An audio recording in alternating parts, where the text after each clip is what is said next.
So indeed, what I want to talk about more precisely is, digitalization of businesses and the role that best practices can play, and how the Commission is making use of best practices to support what we call the digital decade.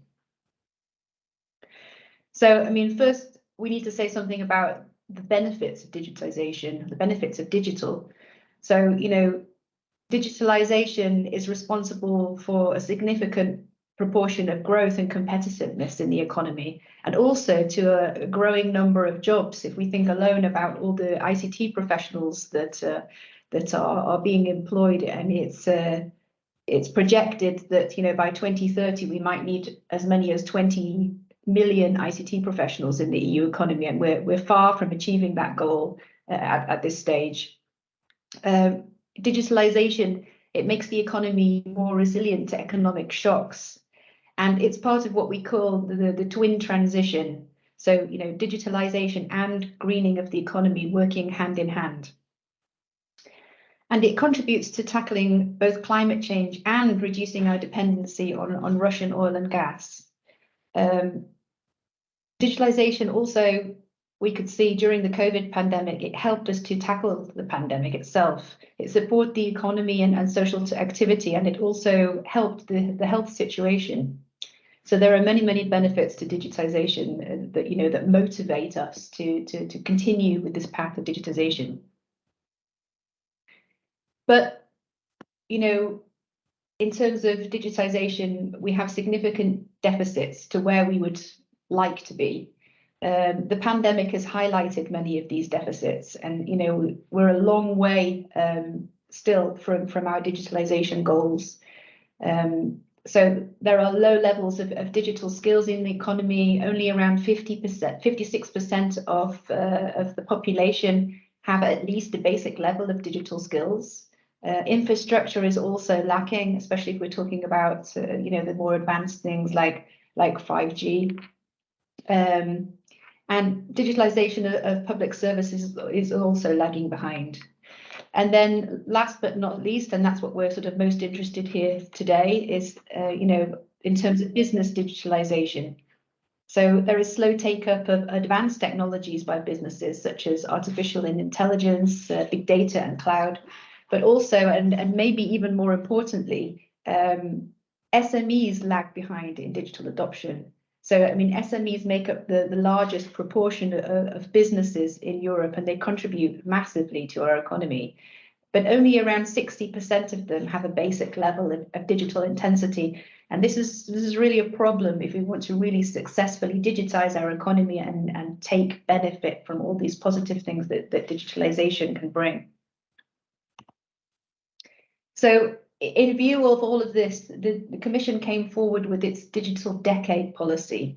And this is basically a policy towards improving the digitalization of Europe up until 2030. And to sort of guide us in the achievement of digitizing the economy and the society more profoundly, the Commission has identified 4, I would call it, cardinal points or points of emphasis that it wants to target, and also defined targets for each of these. So the first one is skills. Then there's infrastructure, as mentioned, the digitalization of public services, and then last but not least, of course, business digitalization. And in the area of business digitalization, there are 3 key targets. The first one is achieving a high level of take-up of advanced technologies, of cloud, AI, big data. The second one is to grow innovators, to grow scale-ups and finance, to finance and double the EU unicorns that we have. And then, of course, then there's what we call the late adopters, and this refers again to what I was talking to you about digitalizing SMEs more profoundly. So the goal here is to achieve 90% of SMEs with at least a basic level of digital intensity. So these targets are very challenging, very ambitious targets, and to ensure that we can sort of move in the right direction and hopefully reach these targets by 2030, the Commission has come forward with a path to the digital decade. So it's put forward plans and structures so that we can achieve these targets. So the targets were one thing, and also to contribute to achievement of the targets, of course, we need to know what our current status is and what our path towards these targets should be. So the Commission, together with its research arm, the Joint Research Centre, has been working on projecting the trajectories at EU level and national level to see how we can get there, what the path should be to achieving these targets. The Commission has also put together a joint governance framework with the member states to progress in this area and to be able to, set these individual targets and, to assess as time goes on, and then, provide advice if there are insufficiencies and things need to be changed. Then there are also something called the multi-country projects, which are cross-EU projects, sort of EU-wide projects with multiple member states and the private sector as well, which also focus in different areas. And the hubs that we've been mentioning, and many of whom are participating today, is one of these multi-country projects. Then the fourth point is that there has been produced a digital citizenship principles, if you like, to protect the rights and principles of European citizens in a digital environment. And then last and definitely not least is, of course, the Commission has been putting forward its funding, directing its funding in a massive way towards digitalisation, because digitalisation, together with greening, is one of the top priorities of the Commission. So it has introduced the Digital Europe programme, which focuses very much on this implementing Digital Europe programme, which is about the adoption of digital technologies. And then the Recovery and Resilience Fund as well also has 20% dedicated to digitalisation projects. And then Horizon Europe, of course, that's research into digitalisation, and then other things also like regional funds. So just to say a little bit more about the Digital Europe programme.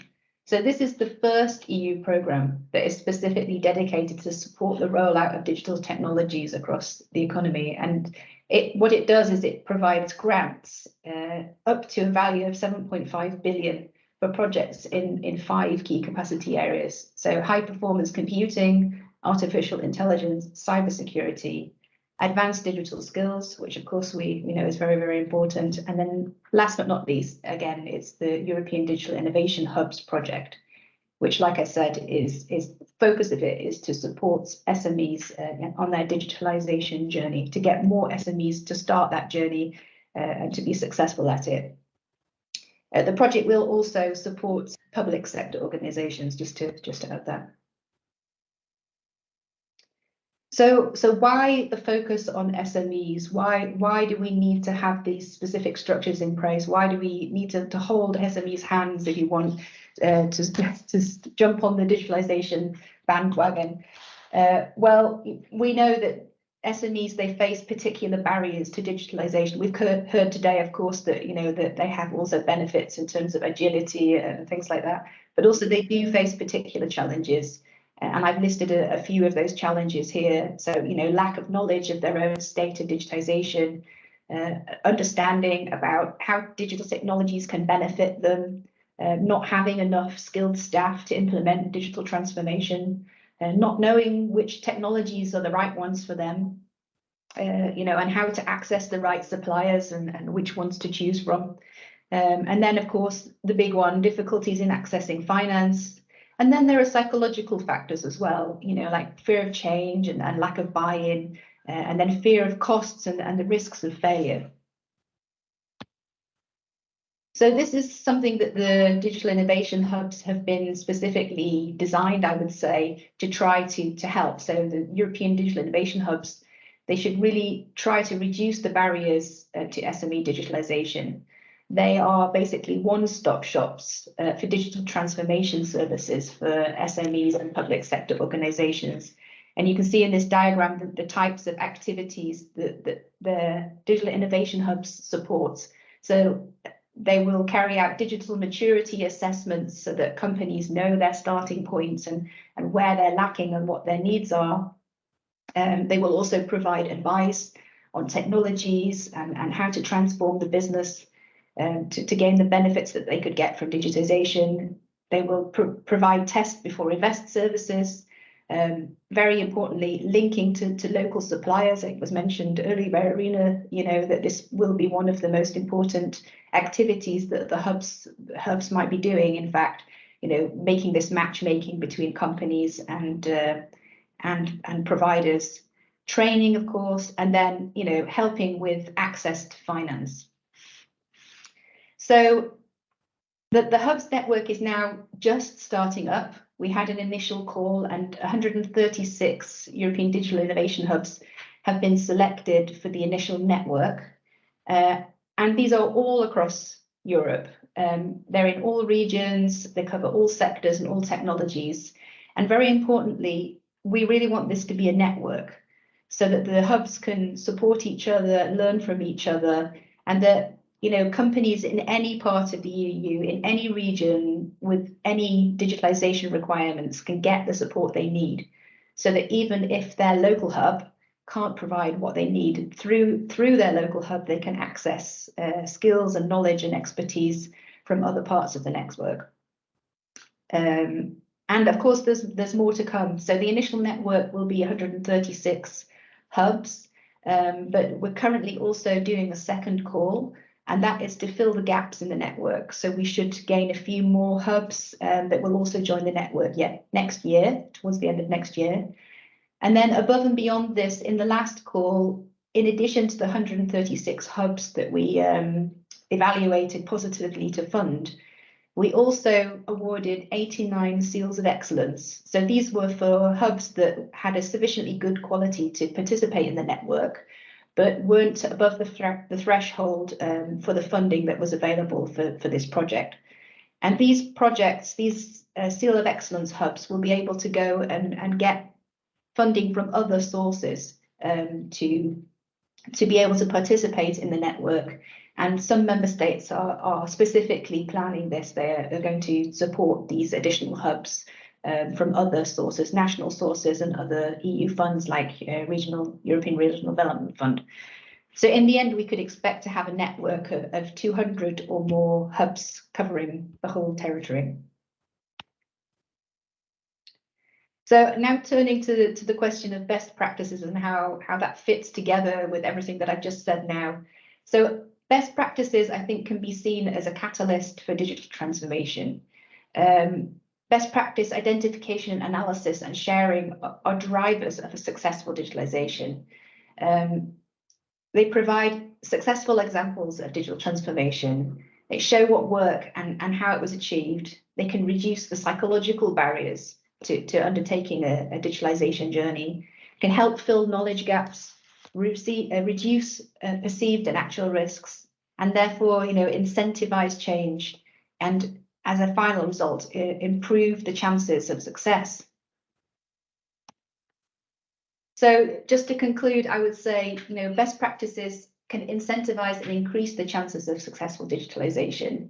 The best practices and best practice principles identified in this study will support the network of EDIHs, and the Commission is supporting their collection and sharing through studies like this one, through reports, through workshops, and also through works with member states and industry stakeholders in various fora. This work will provide a boost to digitalization, and then hopefully, of course, help us towards the achievement of the digital decade targets. So thank you very much. That's the end of my presentation. If you have any